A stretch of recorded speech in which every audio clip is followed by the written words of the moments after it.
Hello, my name is Brennan, and today we're getting lost in the city.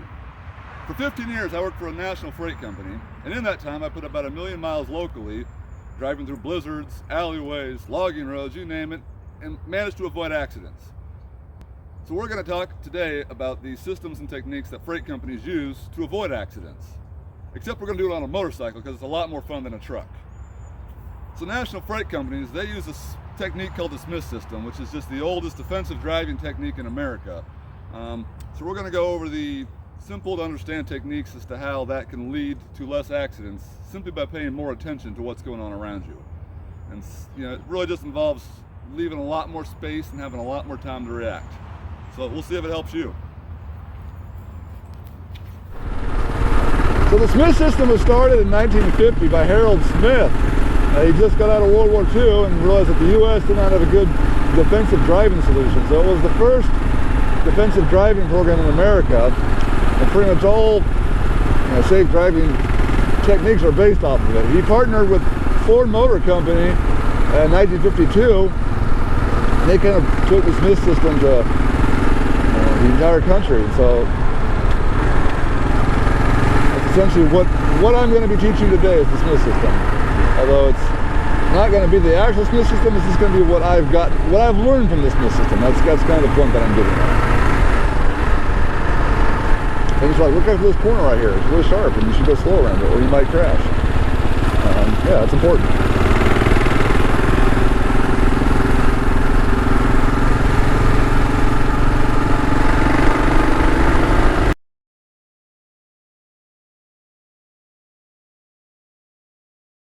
Essentially, with motorcycles, you want to have at least 4 seconds of following distance.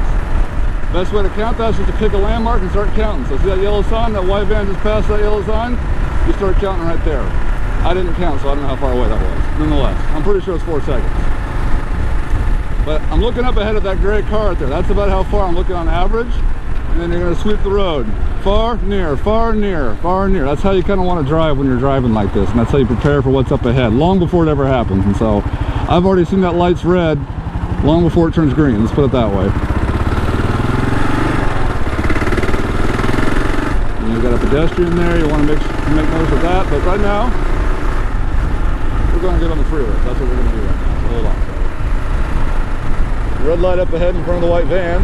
See, because I'm following farther back, I can see in front of the white van. That's another reason for following far back. You can't rear end them if you're nowhere near them. Which brings you to another point, being rear-ended. As far as I know, I'm just going to go ahead and go this way actually. As far as I know though, most motorcycle schools will teach you to ride your rear brake at a stoplight. When you're stopped, that's in case you get rear-ended. You have more control of your bike when it's sliding if you're on the rear brake than you do if you're on the front brake. Same thing, a railroad track coming up around the corner, 50 mile an hour. Those things you want to watch for, because what's going to happen if I hit that railroad track at a corner? The rear tire can slide, so take it straight on, right? Just like that. Although that was probably a little goofy looking, but never said I was a pro rider, just a pro driver. Check the crosswalks where I go. I see nothing going on, but there's another railroad track up ahead. See how far away I saw that? Bicyclist, look out for him. He's getting in his bike lane.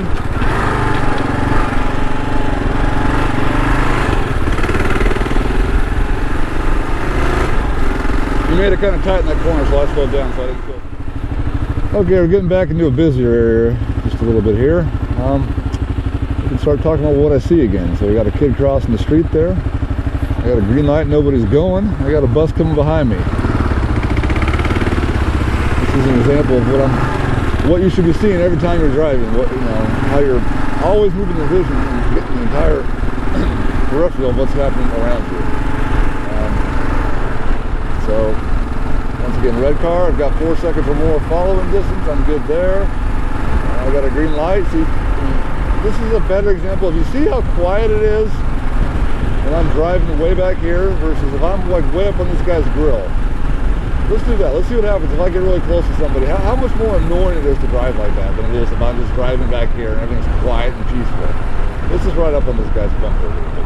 Not really stopping. I don't really observe as much. Here we go. Let's just kind of do this now. So I'm following close like everybody else does. I'm all up in this guy's bumper. And I'm like, I'm getting agitated. I got to ride this brake the whole time. I have no idea what's going on in front of this guy because I'm letting him drive for me if I'm following that closely. As for if I have this distance in front of this white car now, is 4 seconds or more, I can now look around. I've got time to think. I can see the lights green up there. I can see everybody's stopped at a red light here. I can look behind me. I can see this silver 4Runner pulling in front of me. I've got time to think. Whereas if I'm riding the guy's bumper, I'm letting the guy in front of me drive my car. And so that's kind of the importance of following distance there.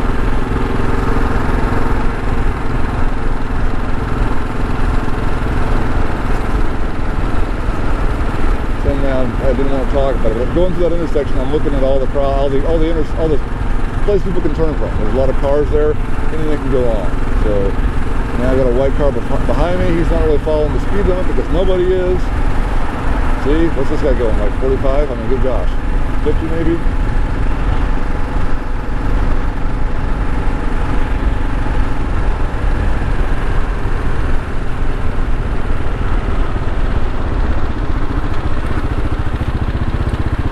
You're in suburbia.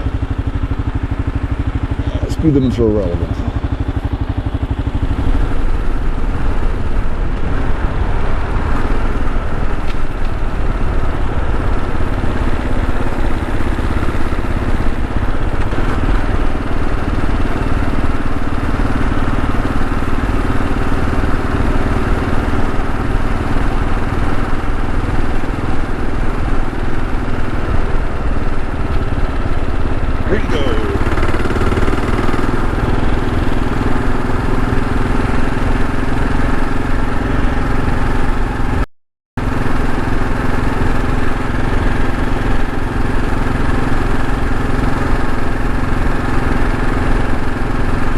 An example of how every 5 to 8 seconds I'm checking my mirror, and every 5 to 8 seconds I see this white car on my bumper. Look at that. I just ran a freaking red light too. What a dork. That's a perfect example of what happens when you look in the mirrors all the time. You see the guy behind you getting frustrated at you for going the speed limit in the school zone.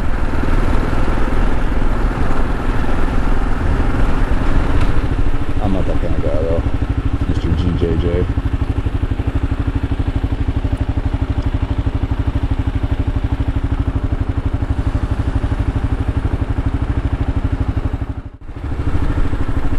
Something else I haven't talked about now is, once again, when you come to a stoplight like this and you've got traffic in front of you, always park at least the car length behind them. In this case, it's a bike length, so I'm actually a bike and a half because it's really short, but this gives me an escape route. Should I need to go because this guy breaks down or the guy behind me is going to hit me, I've got two places I can escape. I can go to his left or I can go to his right.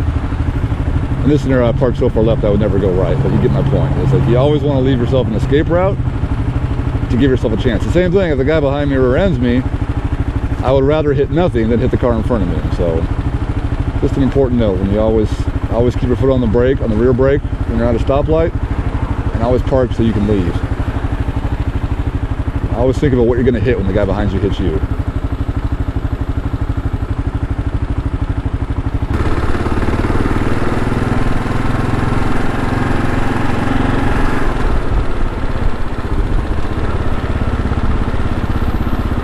I got this orange truck here. Keep your eye on him. He might just try and go.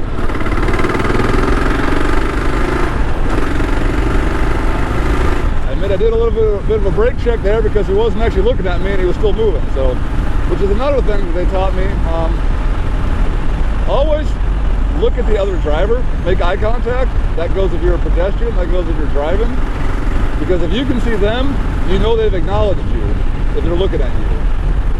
If they're just staring down, if they're looking behind them, wherever they're looking, if it's not at you, they don't know you're there yet. So you always want to make sure you make eye contact with other drivers. And so that's very important with motorcycles, because I can find that usually when someone's about to hit me, because we're at a four-way stop and they want to race, who can go first? The motorcycle always wins at a four-way stop. I'm sorry, you can't beat a motorcycle at a stop sign. But always make sure you see them first. This is an important corner. I'm turning left here. I can't see around the corner, so I'm not going to go until I can see And just like that, wide open. Yeah, always look at the other driver before you cut in front of them to make sure they acknowledge that you're there. That will greatly reduce the chance that they'll run you over. It doesn't guarantee it because they might just hate your guts and want to run you over anyways, but you get the point. Should be right in the middle of Action Central here in a small town.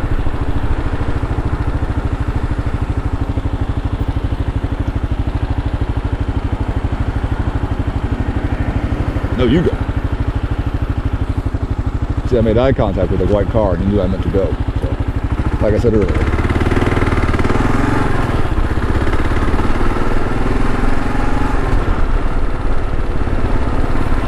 Up here you got a school zone, lots of parked cars. It's that time of day. There's probably people jumping in their cars just like that lady. So it's things to look out for, you know. That's why we are always looking far ahead. I'm not looking at 10 feet in front of me. I'm looking quarter mile in front of me, and close and far. This car right here, he can come at me in a second now, but I stopped him with my eyes. Why am I speeding up? We got a stop sign ahead, a gray car coming out of this parking lot. That's a parking lot, the same sentence. Got a kid doing weird tricks on a scooter. Playground's always a good place to retain a lot of attention.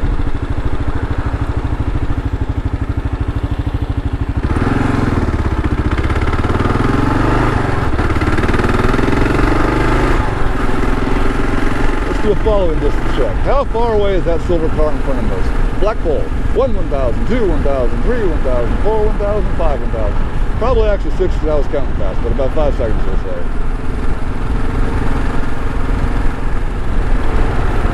Coming to the downtown area.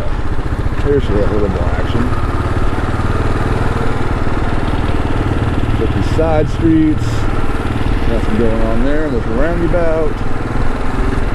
Stop signs, libraries, cobwebs. Got everything going on here. Check the parking lot driveway, bus stop, crosswalks. What are you all waiting for? It's not your turn, not my turn. They've all gone. Car. Blinker in front of me. Check the doors. Anytime you're in an area like this where there's lots of cars parked, always looking for doors that fling open and could hit you.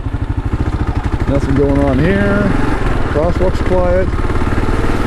Checking doors and checking the driveways. I mean, I might just have to drive around this block 5 more times to get you guys some footage here because there's nothing going on in this town. This guy's got his brake lights on. That means he's very likely to throw a door at me. Always looking for brake lights on. That means action. Try this.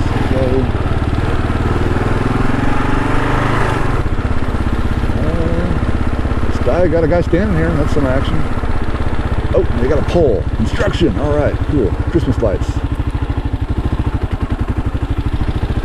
All right. I'm gonna swerve around for action. Okay. See, none of these guys know I'm doing this, so I'm just gonna keep on driving. It's like I was never here. Oh, I got a pedestrian. Mother and child walking across the street. Danger zone. All these guys are in the corner. They could just be completely distracted on their cell phones. I found some action. All right. When you're in a driving area like this where things get a lot more complicated, a lot more going on. Like with this guy, these trucks are blocking my view, so I'm looking that way. I'm looking for cars that might jump in front of me.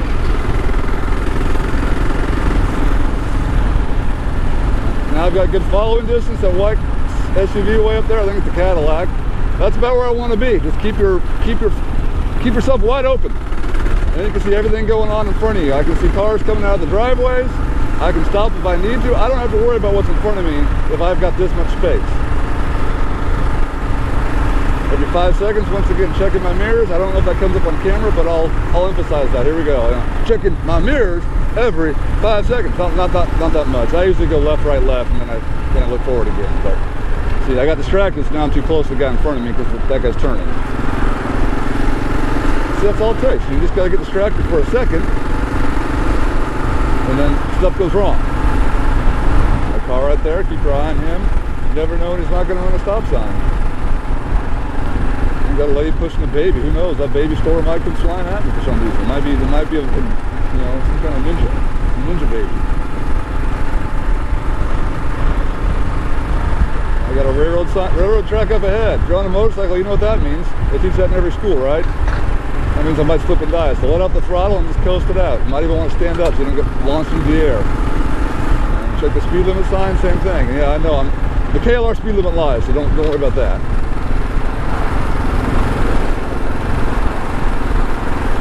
There's a lot of pedestrians here. There could be someone trying to run across the road in front of me. I got this guy braking up in front of me. The light might be turning red, but I know it's green because of that one. What else is going on? What can I talk about here? Okay, we're in a construction zone now. What are we looking for? Construction workers, right? Bulldozers, steamrollers, whatever it could be driving around that shouldn't be in the way normally. You know, this one looks like it's all done, so I have nothing else to talk about.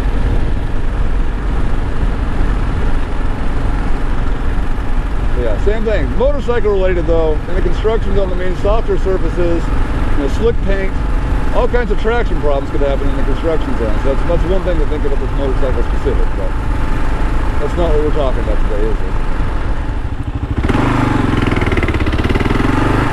Anyways, that's enough for now. If you guys like this video, let me know, and I can make some more of these videos. The thing with these kind of safety videos when I'm driving around talking about what's going on is anything can happen.